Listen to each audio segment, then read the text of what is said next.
Hi there everyone, welcome to my channel. And then in this tutorial video guys, we will write a program that will ask the user to give first name, last name, and then the program will greet the user by displaying the first name and last name on the user on the screen in Scala or Scalable programming language.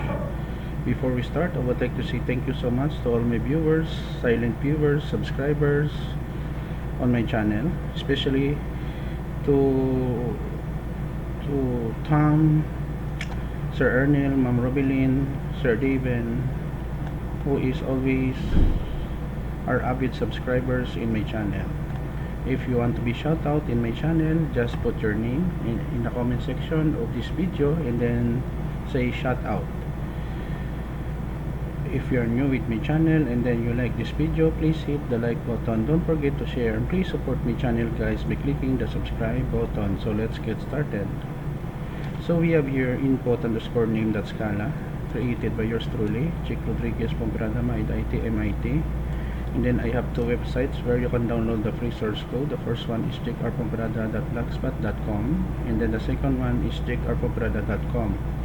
Currently, I'm accepting computer programming jobs, software development, IT consultancy at a very affordable cost. You can email me at chickrpomperada@gmail.com.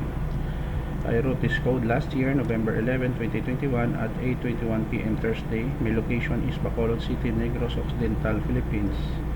So we have here input Java util scanner, a library file in Java that we can also integrate in our Scala program. Object input underscore name. We have here the div main args unit begin var input new scanner system n, and then the title of our program input name in Scala. We have your new line.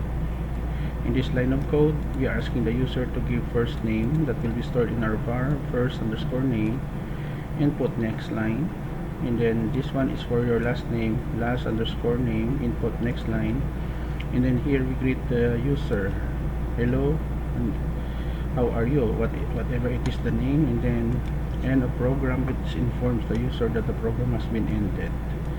We have series of new line, and then we close. Don't worry guys, because I will put a link in the video description where you can download the complete source code in my two websites. Okay, let us go with our visual code. Go with the terminal and then we execute Scala space input underscore name.scala, enter. Let us wait. Input name in Scala, give your first name Jacob Samuel, last name Pomperada. Hello Jacob Samuel Pomperada, how are you? End of program.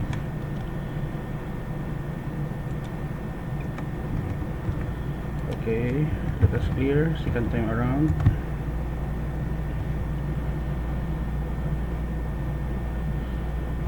Give first name Juliana Ray, give your last name Pomperada. Hello Juliana Ray Pomperada, how are you? End of program. So this is the end of our tutorial video of input name in Scala programming language. I hope that you have learned something new in this tutorial video guys. Thank you so much for watching. Don't forget to like, share, and please support my channel guys by clicking the subscribe button.